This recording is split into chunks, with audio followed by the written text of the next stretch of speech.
राधे कृष्ण। द्वादश अध्याय। श्री रामचंद्र जी बोले, हे देवेश्वर, हे महेश्वर, आपको नमस्कार है। आप उपासना की विधि और उसका देश काल वर्णन कीजिए। किस समय किस प्रकार की उपासना की जाए।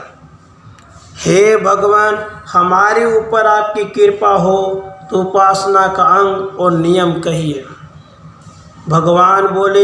श्री भगवान बोले, हे राम, मैं तुमसे उपासना की विधि और उसका देश काल कहता हूँ तो मन लगाकर सुनो। जितने देवता हैं यह सब मेरे ही रूप हैं, वास्तव में मुझसे अलग कोई नहीं। जो दूसरे देवताओं का भक्त है और श्रद्धापूर्वक उनका पूजन करता है, हे राजन, वे पुरुष मेरा ही भेद बुद्धि से यजन करने वाले हैं।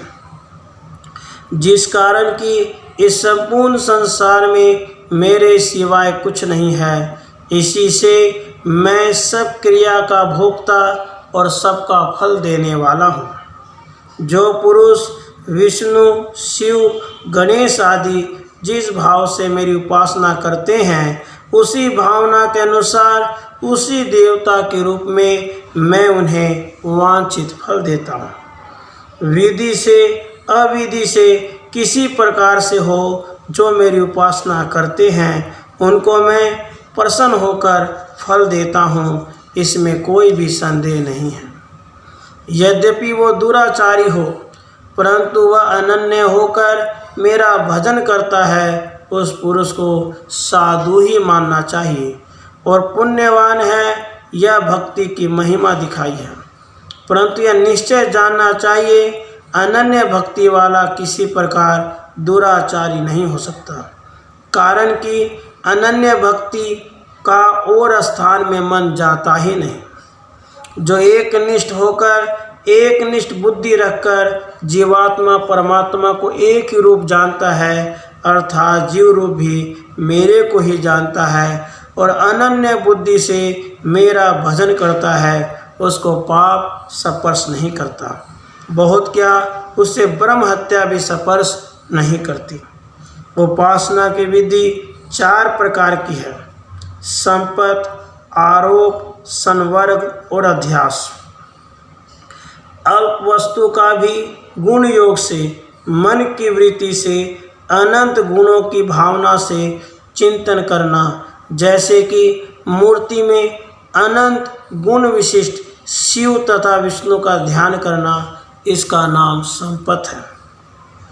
एक देश व अंग में संपूर्ण उपास्य वस्तु का आरोप करके जो उपासना करते हैं उसे आरोप कहते हैं। जैसे ओमकार की उद्गित साम रूप से उपासना की जाती है। आरोप और अध्यास, इनका स्वरूप बहुत सा एक सा है। भेद इतना ही है, बुद्धिपूर्वक किसी एक वस्तु में विवक्षित धर्म का आरोप करके उसकी उपासना करना। जैसे स्त्री पर अग्नि का आरोप, अर्थात स्त्री को अग्नि रूप मानना, यह अभ्यास है।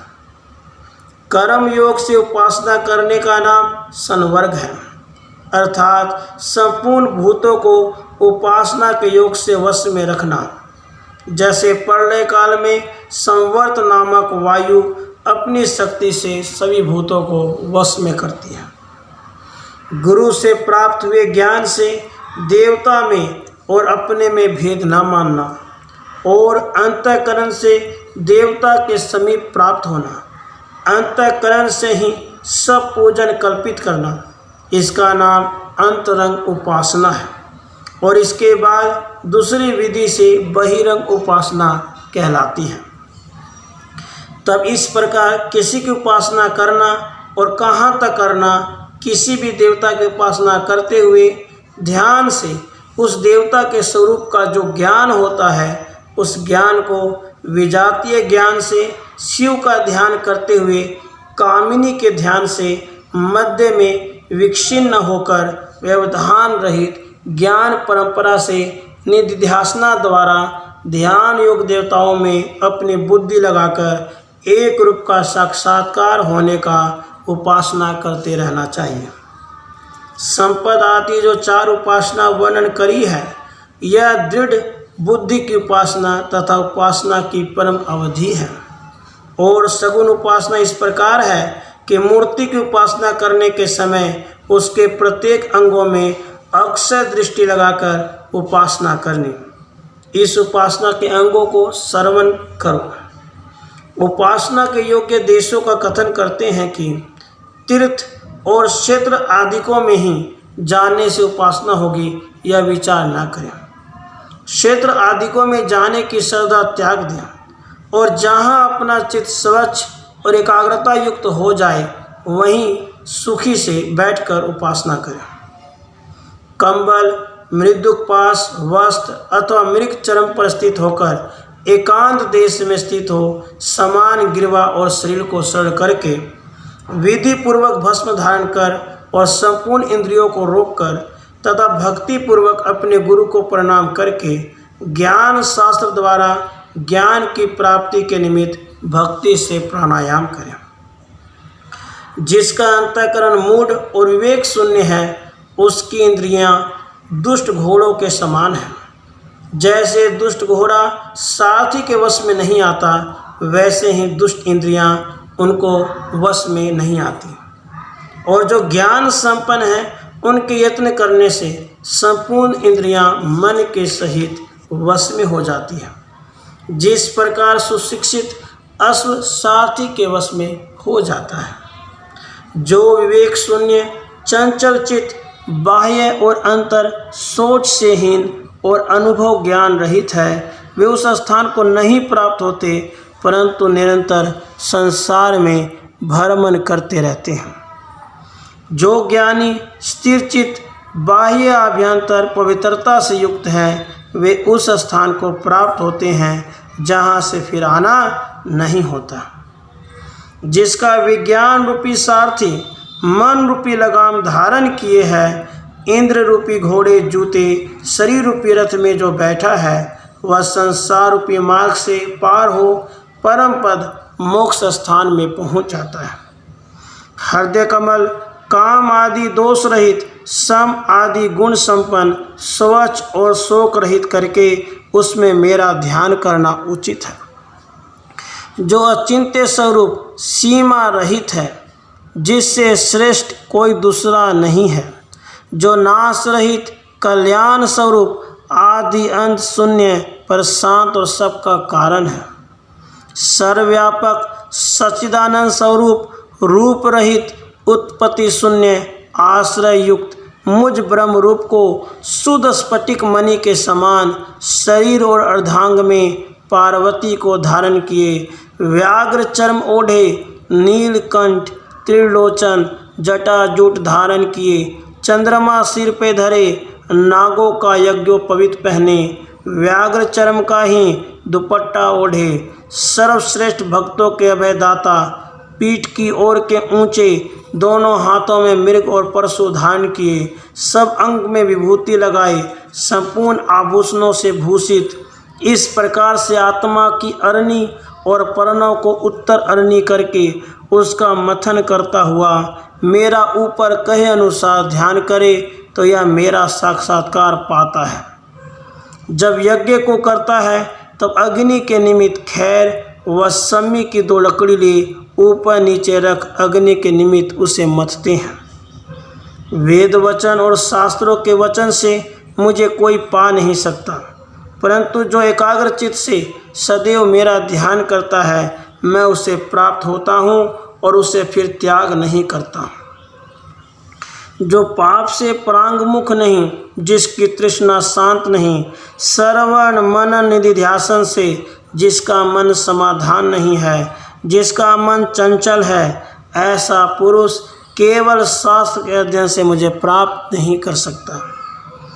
जागृत, स्वप्न, सुषुप्ति इन तीनों अवस्था का प्रपंच जिस साक्षी रूप अधिष्ठान ब्रह्म स्वरूप के द्वारा प्रकाशित होता है, वह ब्रह्म मैं हूँ, ऐसा यथार्थ जानने से यह संपूर्ण बंधनों से मुक्त हो जाता है। तीनों अवस्था में जो भोग पदार्थ जो भोक्ता और जो भोग्य वस्तु है, यह तीनों ब्रह्म की ही सत्ता से कल्पित हैं। इनका प्रकाशक गति करने हारा सदा शिव मैं ही हूँ। इस प्रकार निर्गुण कथन कर अब फिर मद अधिकारियों को सगुण रूप का उपदेश करते हैं। मध्याह्न काल के करोड़ों सूर्य की समान तेजयुक्त और करोड़ों चंद्रमा के समान शीतल सूर्य चंद्रमा अग्नि जिसके नेत्र हैं, उनके मुख कमल का स्मरण करें। एक ही परमात्मा संपूर्ण भूतों में है, सर्वव्यापी, सब भूतों का अंतरात्मा है, सबका अध्यक्ष और सब भूतों में निवास करने वाला, सबका साक्षी, चित्त की प्रेरणा करने वाला, निर्लेप और निर्गुण है। स्वाधीन सब भूतों का आत्मा वह एक ही देव है। माया रूप पर पंच का बीज प्रकट करता है, वह पुरुष मैं ही हूँ। मुझको जो धीर पुरुष शास्त्र और आचार्य के उपदेश से साक्षात्कार करते हैं, उन्हीं को निरंतर शांति और कैवल्य मुक्ति होती है, दूसरों को नहीं। जिस प्रकार से एक ही अग्नि सब संसार में प्रविष्ट होकर उन काष्ठ लोह आदि में सीधे टेढ़े चतुष्कोण आदि रूप से उसी वस्तु के आकार सी हो रही है, उसी प्रकार सबका अंतरात्मा एक ही है और शरीर में प्राप्त होने से उसी के आकार सा प्रतीत होता है। यद्यपि उपाधि के वशीभूत होने से भिन्न भिन्न प्रकार का प्रतीत होता है, फिर भी सर्वलोक के दुख से वह दुखी और सुख से सुखी नहीं होता। जो विद्वान ज्ञानी मुझको सर्वांतर्यामी, महान, व्यापक, स्वप्रकाश, माया से रहित आत्म स्वरूप जानता है, वही संसार बंधन से मुक्त होता है। इसके सिवाय मुक्ति के प्राप्त होने का दूसरा कोई उपाय नहीं है। प्रथम सृष्टि के आरंभ में मैं ब्रह्मा को उत्पन्न करके उसके निमित्त वेद को उपदेश करना, वही स्तुति के योग्य पुराण पुरुष मैं हूँ। जो इस निश्चय से मुझे जानते हैं, वे मृत्यु के मुख से छूट जाते हैं। इस प्रकार शांति आदि गुणों से युक्त हो जो मुझको तत्व से जानता है, वह दुखों से छूटकर अंत में मुझको ही प्राप्त होता है, अंत में मुझको ही प्राप्त होता है। राधे कृष्ण, राधे कृष्ण।